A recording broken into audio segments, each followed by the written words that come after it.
नमः शिवाय। श्री महापुराण रुद्र संहिता अध्याय 3। माया निर्मित नगर में शील निधि की कन्या पर मोहित हुए नारद जी का भगवान विष्णु से उनका रूप मांगना, भगवान का अपने रूप के साथ उन्हें वानर का सा मुंह देना, कन्या का भगवान को वरण करना और कुपित हुए नारद जी का शिवगणों को शाप देना। सूत जी कहते हैं, महर्षियों, जब नारद मुनि इच्छानुसार वहाँ से चले गए तब भगवान शिव की इच्छा से माया विशारद श्री हरि ने तत्काल अपनी माया प्रकट की। उन्होंने मुनि के मार्ग में एक विशाल नगर की रचना करी जिसका विस्तार 100 योजन था। वह अद्भुत नगर बड़ा ही मनोहर था। भगवान ने उसे अपने बैकुंठ लोक से भी अधिक रमणीय बनाया था। नाना प्रकार की वस्तुएं उस नगर की शोभा बढ़ाती थी। वहाँ स्त्रियों और पुरुषों के लिए बहुत से विहार स्थल थे। वह श्रेष्ठ नगर चारों वर्णों के लोगों से भरा था। वहाँ शीलनिधि नामक ऐश्वर्यशाली राजा राज्य करते थे। वे अपनी पुत्री का स्वयंवर करने के लिए उद्यत थे, अतः उन्होंने महान उत्सव का आयोजन किया। उनकी कन्या का वरण करने के लिए उत्सुक हो चारों दिशाओं से बहुत से राजकुमार पधारे थे, जो नाना प्रकार की वेशभूषा तथा सुंदर शोभा से प्रकाशित हो रहे थे। उन राजकुमारों से वह बड़ा नगर भरा पूरा दिखाई देता था। ऐसे सुंदर राजनगर को देख नारद जी मोहित हो गए। वे राजा शीलनिधि के द्वार पर गए। मुनि शिरोमणि नारद को आया देख महाराज शीलनिधि ने श्रेष्ठ नृत्यमय सिंहासन पर बिठाकर उनका पूजन किया। तत्पश्चात अपनी सुंदरी कन्या को, जिसका नाम श्रीमती था, बुलवाया और उससे नारद जी के चरणों में प्रणाम करवाया। उस कन्या को देखकर नारद मुनि चकित हो गए और बोले, राजन, यह देव कन्या के समान सुंदरी महाभागा कन्या कौन है? उनकी यह बात सुनकर राजा ने हाथ जोड़कर कहा, मुने, यह मेरी पुत्री है, इसका नाम श्रीमती है। अब इसके विवाह का समय आ गया है। यह अपने लिए सुंदर वर चुनने के निमित्त स्वयंवर में जाने वाली है।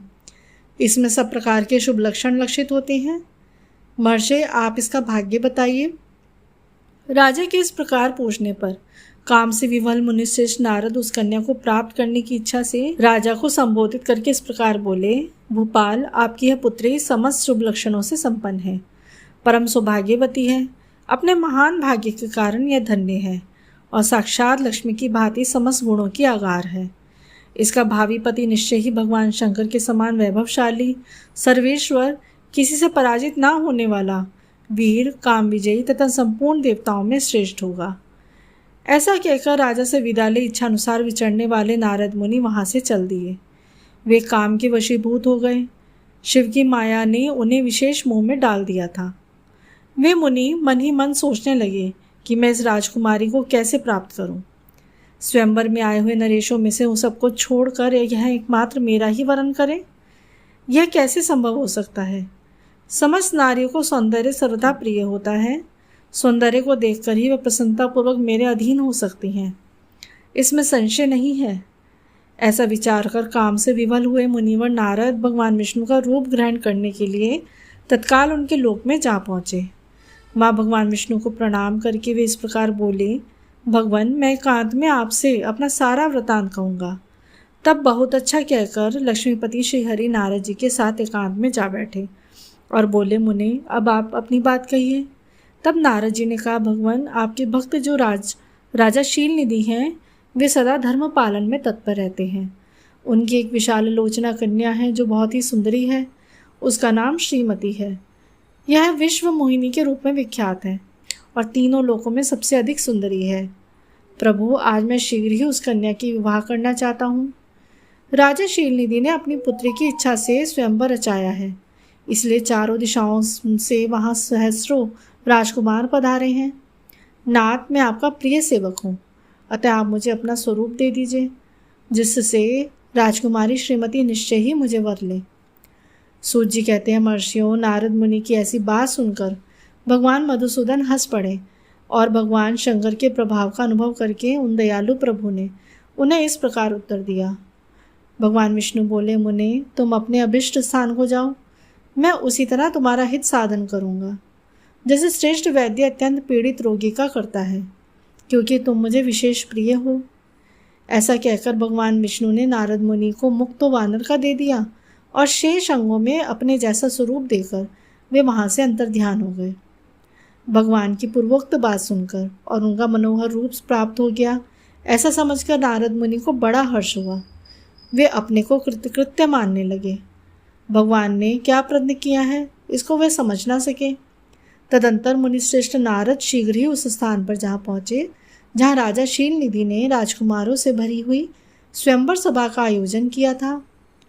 विप्रवरों राजपुत्रों से घिरी हुई वह दिव्य स्वयंवर सभा दूसरी इंद्र सभा के समान अत्यंत शोभा पा रही थी।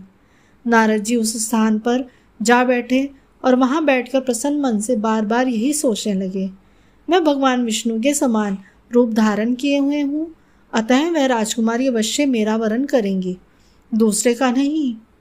मुनिश्रेष्ठ नारद को यह बात ज्ञात नहीं थी कि मेरा मुख कितना कुरूप है। उस सभा में बैठे हुए सब मनुष्यों ने मुनि को उनके पूर्व रूप में ही देखा। राजकुमार आदि कोई भी उनके रूप परिवर्तन के रहस्य को न जान सके। माँ नारद जी की रक्षा के लिए भगवान रुद्र के 2 पार्षद आए थे, जो ब्राह्मण का रूप धारण करके गूढ़ भाव से वहाँ बैठे थे। वे ही नारद जी के रूप परिवर्तन के उत्तम भेद को जानते थे। मुनि को कामावेश से मूढ़ हुआ जान दोनों पार्षद उनके निकट गए और आपस में बातचीत करते हुए उनकी हंसी उड़ाने लगे, परंतु मुनि तो काम से विवल हो रहे थे, अतः उन्होंने उनकी यथार्थ बात को भी अनसुनी कर दी। वे मोहित और श्रीमती को प्राप्त करने की इच्छा से उनके आगमन की प्रतीक्षा करने लगे। इसी बीच में वह सुंदरी राजकन्या स्त्रियों से घिरी हुई अंतःपुर से वहाँ आई। उसने अपने हाथ में सोने की एक सुंदर माला ले रखी थी। वह शुभ लक्षणा राजकुमारी स्वयंवर के मध्य भाग में लक्ष्मी के समान खड़ी हुई अपूर्व शोभा पा रही थी। उत्तम व्रत का पालन करने वाली वह भूप कन्या माला हाथ में लेकर अपने मन के अनुरूप वर का अन्वेषण करती हुई सारी सभा में भ्रमण करने लगी। नारद मुनि का भगवान विष्णु के समान शरीर और वानर जैसा मुंह देखकर वह कुपित हो गई और उसकी ओर से दृष्टि हटाकर प्रसन्न मन से दूसरी ओर चली गई। स्वयंवर सभा में अपने मनोवांछित वर को ना देखकर वह भयभीत हो गई। राजकुमारी उस सभा के भीतर चुपचाप खड़ी रह गई। उसने किसी के गले में जयमाला नहीं डाली।